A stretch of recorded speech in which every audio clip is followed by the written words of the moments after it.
Hi, Alexa.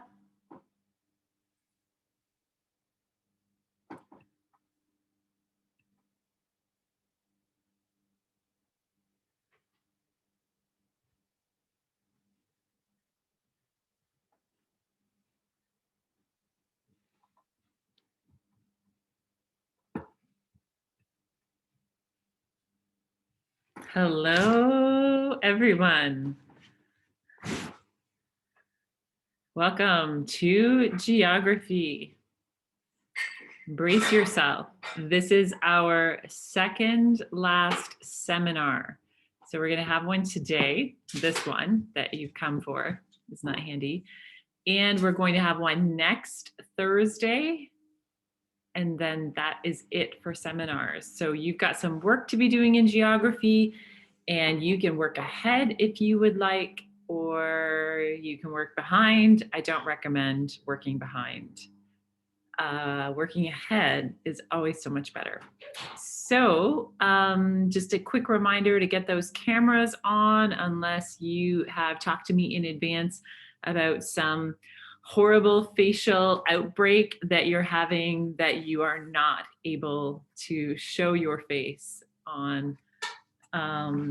Fantastic. So your challenge today, there is no prize because I can't get that prize to you. Your challenge today is find a rock or something that was once a rock and bring it. Okay, so you go do that. If it's your favorite rock, your friendship rock, if it has googly eyes on it, there's bonus invisible points for that. Okay, so go get it.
Bet you thought I wasn't coming back, eh? Ah, here I am. Some of you didn't leave. That's okay. I am making invisible black X's beside your name. You may not pass, but no problem. You can always take it next year. Okay, Drew, what have you got there? Oh, looks smooth and wonderful. Is that from the shores of Lake Erie? No, it's from my backyard. It looks like an egg. It does. A flat egg. So great. Are you going to skip it? Is that a skipper? No, it's too thick and heavy.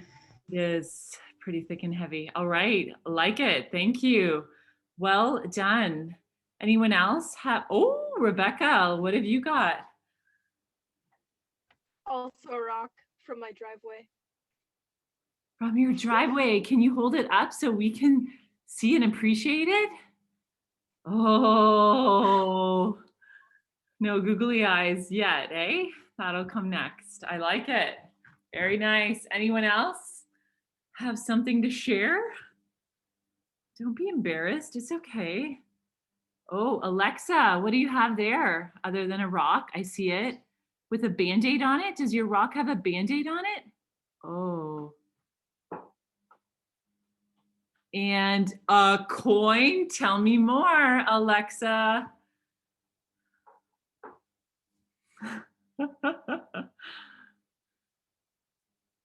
How can you try to tell me that that coin is a rock?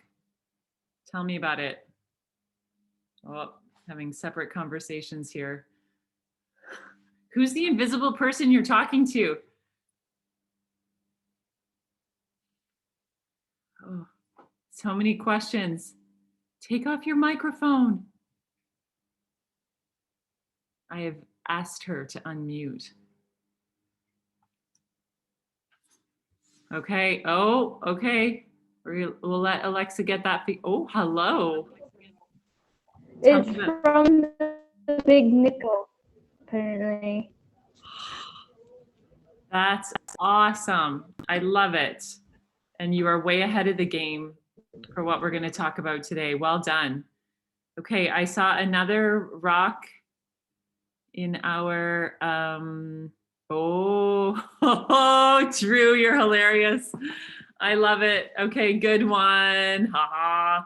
Okay, I have a rock here. I'm just gonna hold it up. Wait, let's see. That Juice Toes is joining. Juice Toes, get your camera on so we can see who you are. We have bets in my family about who Juice Toes was, so I'm hoping. Juice Toes, show yourself. Oh man, Juice Toes might be writing something in the chat. See some little bubbles. Juice Toes, I'm counting down from 3.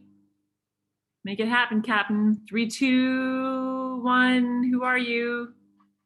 Unveil thyself. All right. Juice Toes. Oh. You think it's Justice. Sam thought it was Justice as well. Let me just see. Juice Toes. Okay, we're gonna move on, but again, cameras on, please, to all, one and all. I was just gonna show you, I can't see myself here, so one sec, let me. Okay, this is my favorite rock. It's actually, there's a couple of rocks here because I think this gold came from a rock and there's a little bit of platinum around here. And then there's this rock and it kind of changed my life. So it's my favorite. Okay, so we are going to talk about mining today. No surprise there. And this is just a friendly, bordering on possibly not friendly reminder to get your cameras on. I will have to excuse you from the meeting if you're not able to get that camera on, and I don't have any messages here to explain horrible outbreaks of acne or otherwise. So, all right, we're going to talk about mining. If you could turn to this page, it's just the next page logically in your package, and it says the title is Compare the Different Types of Mining. Oh, good question, Drew. We will not be doing Minecraft, sorry. It would make perfect sense, and a cooler teacher, I'm sure, would definitely have this, but no. All right.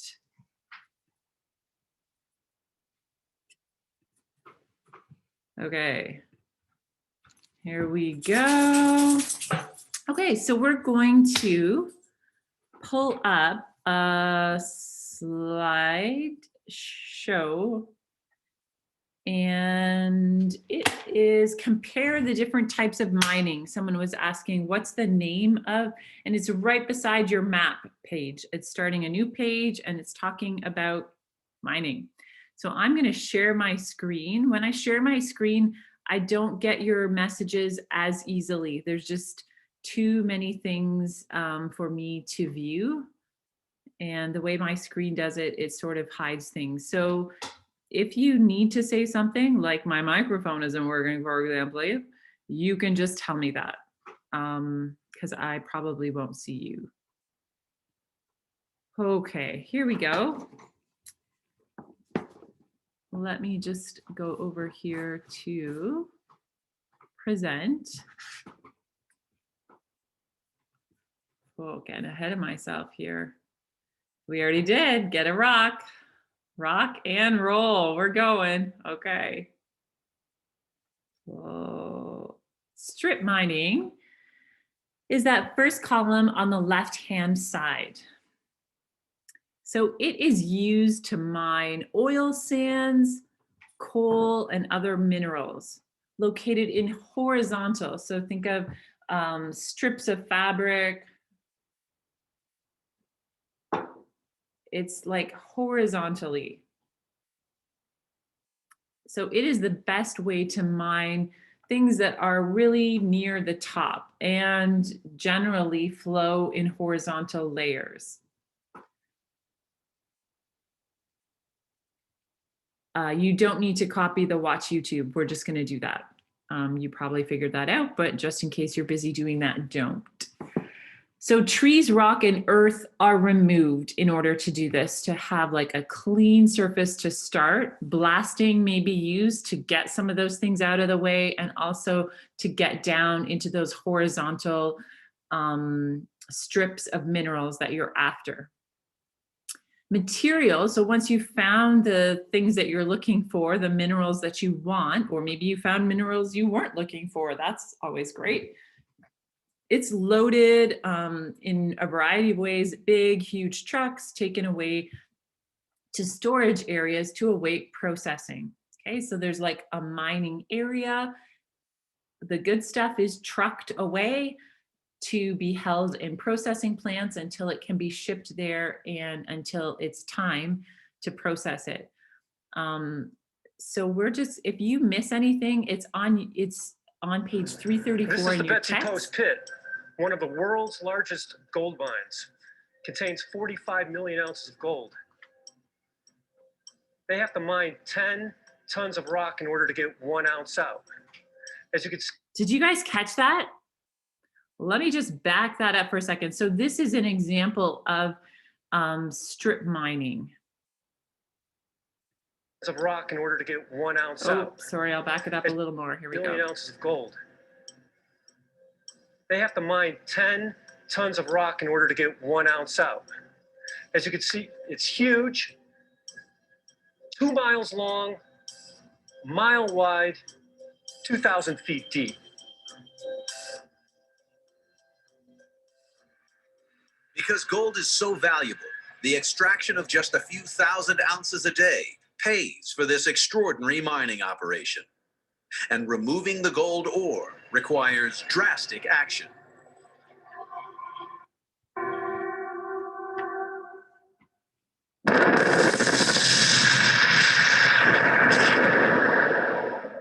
Wow. That's what 400,000 pounds of explosives looks like.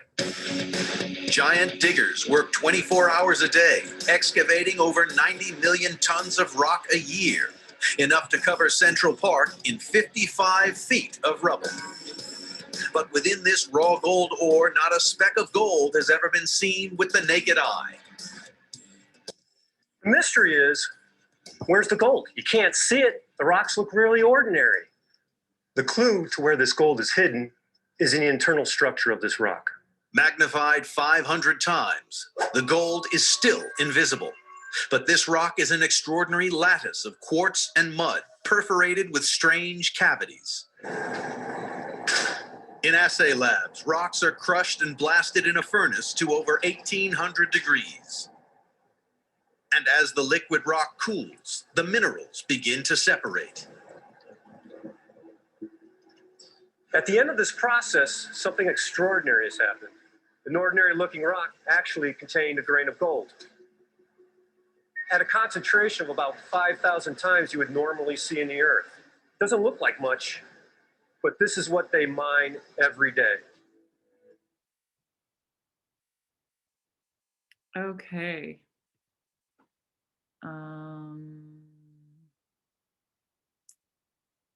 Let me just, so that was pretty fascinating for me. I didn't know a ton about mining.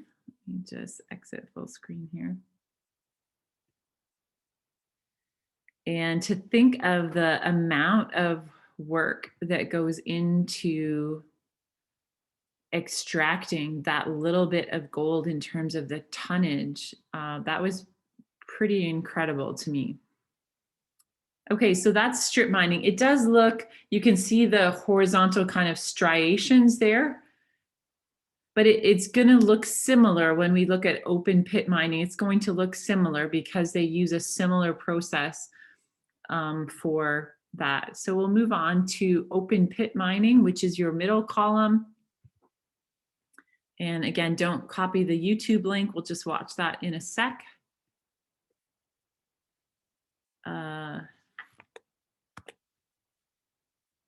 So it is used for minerals, again, found near the surface, but it can extend deep into the ground. That's the difference between strip mining and open pit. So it's often for those minerals found near the surface, but it can extend further in a way that strip mining can't.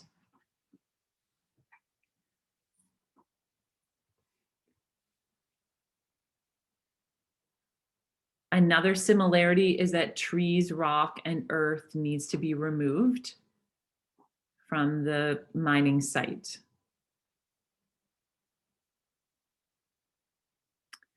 So holes are drilled 10 to 15 meters deep, filled with explosives, and rock is blasted apart. We also saw that a little bit in the last one because there's similar techniques used in similar kinds of mining. So we have holes drilled, explosive put in the holes, and then that rock blown apart to get to the next layer or to see what's under there. And then ore is loaded into large trucks and taken to storage sites to await processing.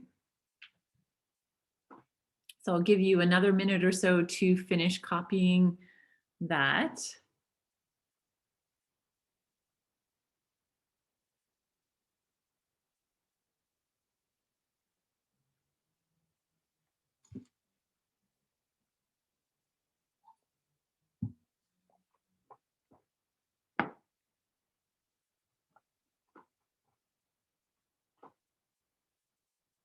And again, if you don't get it all copied, it is in your textbook really clearly laid out on page 334. And my slides will be up along with our seminar shortly.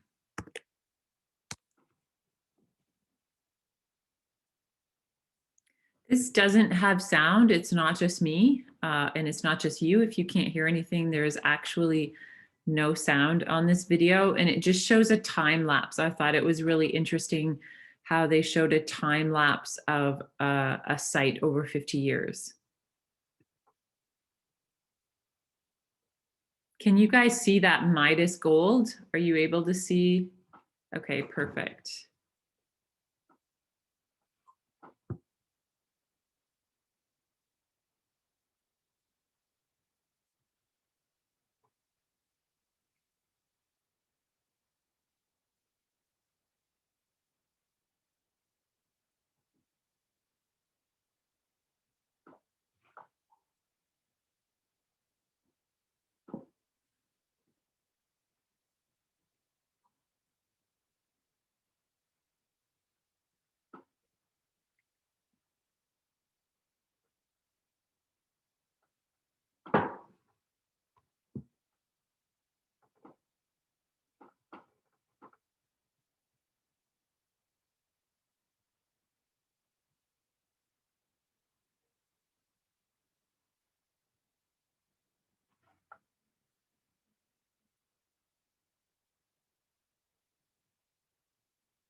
Okay, so this is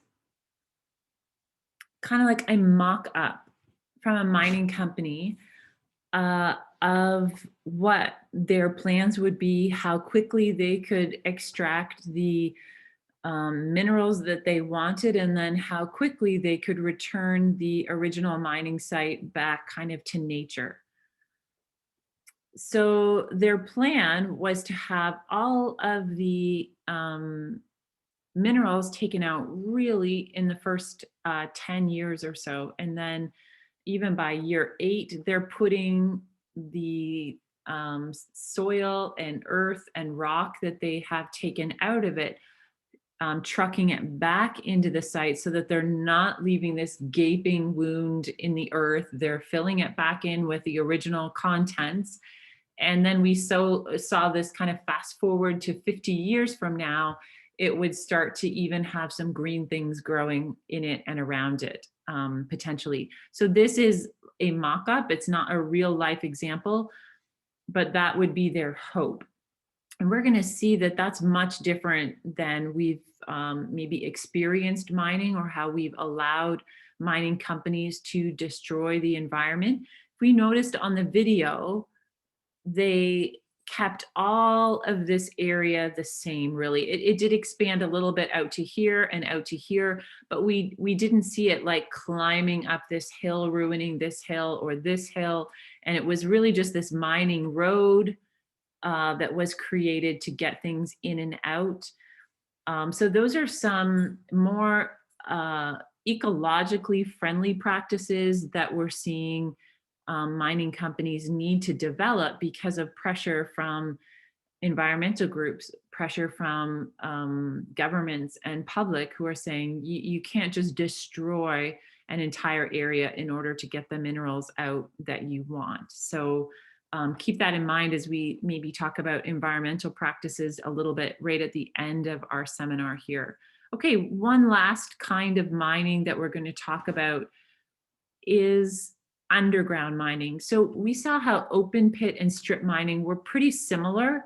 And in some instances, it was kind of hard to tell the difference between the two. Underground mining is really different, and we're going to see how different it is. We're going to start with our YouTube clip this time. And this is really old U2. Eden, shout out to you. I've seen you wear a U2 shirt before, so I don't know if you like their old stuff. This is really old. And it's a song called Spring Hill Mining Disaster. And the Dubliners actually, they're a folk group, and they created this song first, and U2 is covering it, and it's about a Canadian mining disaster. So let me just click on this. We'll listen. Hello. It's very, very proud to be part of this and be here. This is a song that you lot have inspired me with. It's your version of Spring Hill Mining Disaster.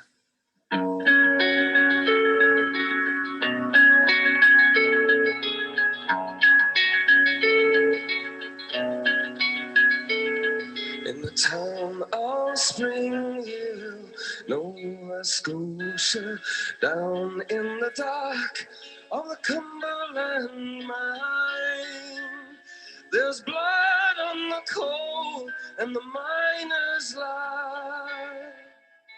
In roads that never seen sun nor sky, roads that never saw sun nor sky.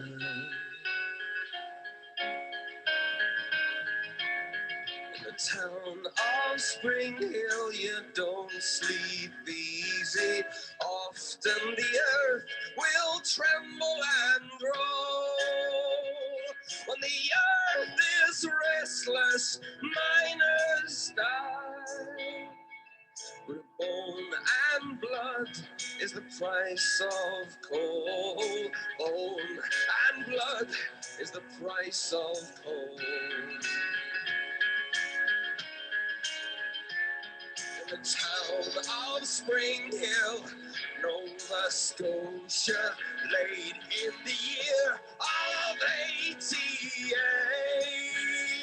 Well, a day still comes and the sun still shines, but it's dark as a grave in the Cumberland mine. It's dark as a grave in the Cumberland mine.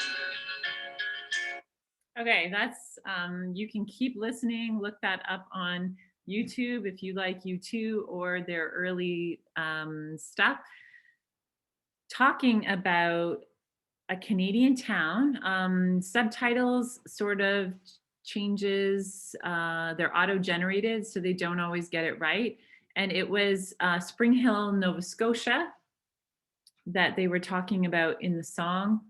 They've actually had 3 mining disasters. So the song talks about a disaster from 1888, and child labor was still a really common practice. So there were 10 and 14-year-olds who were killed in the mining disaster in Spring Hill, little town in Nova Scotia, really just a mining town. That's all they have to offer.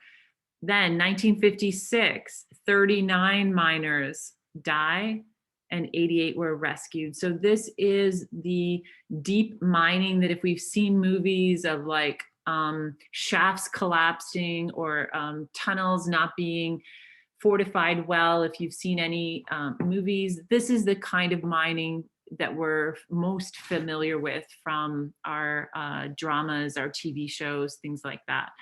So you don't have to copy all of this. For some bonus marks, just copy 1956, Spring Hill mining disaster, 39 miners died, 88 were rescued. Okay, so that is your bonus for watching along and being here. And I'm gonna mark that in so that Spring Hill mining disaster of 1956. And I'm just writing that in my notes here.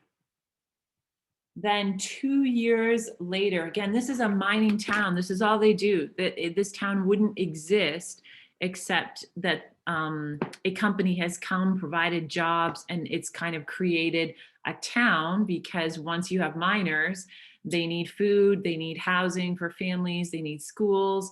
It sort of builds around the fact that there's a mine there. So 1958, there's another disaster. 75 miners were rescued almost immediately within a few hours, but then 12 more were under the ground, stuck for 5.5 days. So just kind of a little bit of Canadian history, geography in here and then after this, the company just closed the mine. And we're gonna see, again, towards the end of our seminar, what does closing a mine look like? When a company decides, oh, there's no more valuable minerals here for us, we're moving on. What does that look like for a town or a place where there are these deep shafts drilled into the earth? What do you do with that? So just really briefly, here is a video just showing us what this kind of deep underground mining looks like.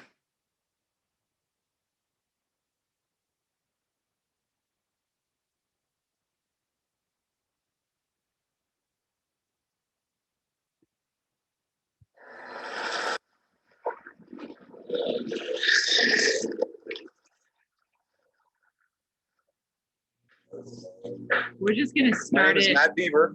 About a minute in. Coal miners, whether they work, it's you know. Sorry, just. You don't do this if you don't like it. Coal miners, whether they work, it's you know, a big mine, small mine, low mine, high mine. There's a brotherhood there. I think that coal a lot of times is forgotten. But I mean, the big picture is power. In this area, it's jobs, it's family. You know, not only does it provide cheap, efficient power, and we have a lot of it, it provides great jobs.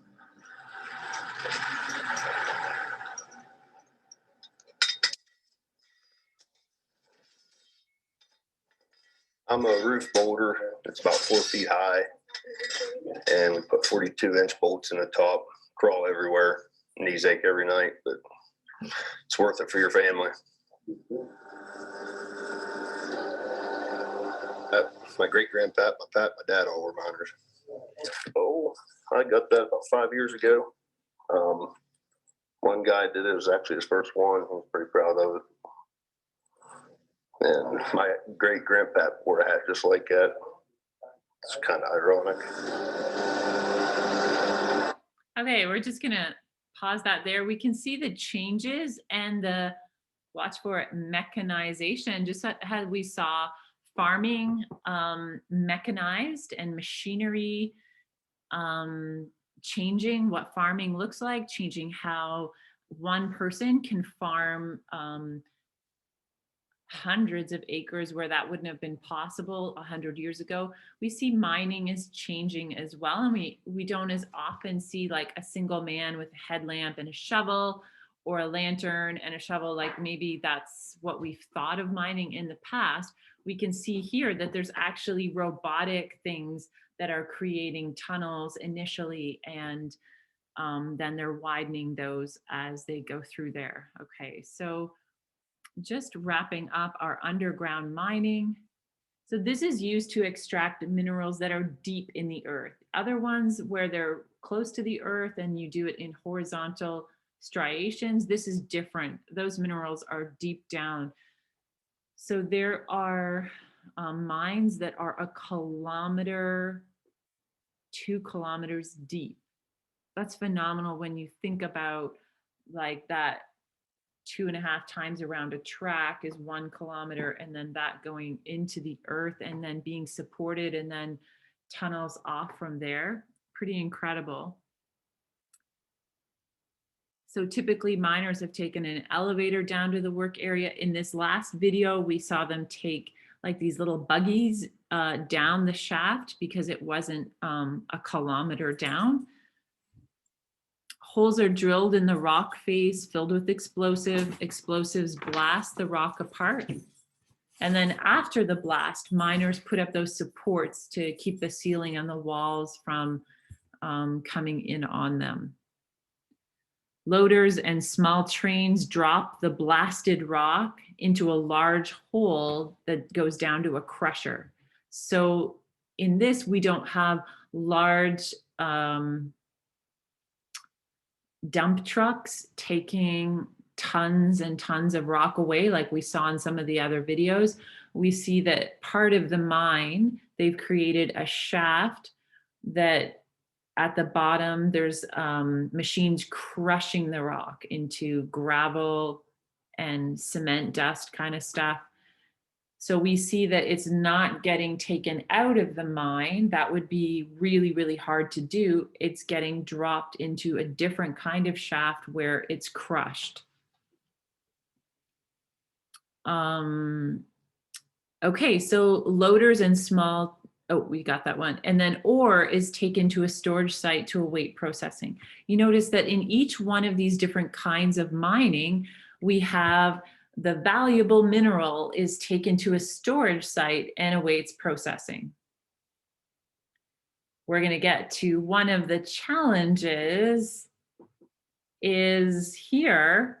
We're exporting jobs. Remember at the beginning of this unit, we talked about the idea that an ice skate costs a couple bucks in raw materials, but we farm that out. Another country processes and creates the ice skate for us out of the petroleum product and the iron ore products.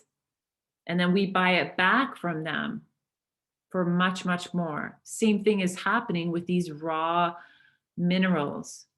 It's much cheaper to have India, Mexico, places in China process this, and then we buy it back from them. And every time that happens, we could see that Canadians are missing out on job opportunities, and we're seeing when things like a pandemic affects those trade negotiations between other countries, it really slows things down, and we can't get the products we're used to, not because we don't have the raw materials, but because we've never processed them ourselves, or we've stopped learning and knowing how to do that because it's just cheaper for someone else to do that. So that is when we look at the challenges of mining, which is that left-hand side of the bottom column, challenges.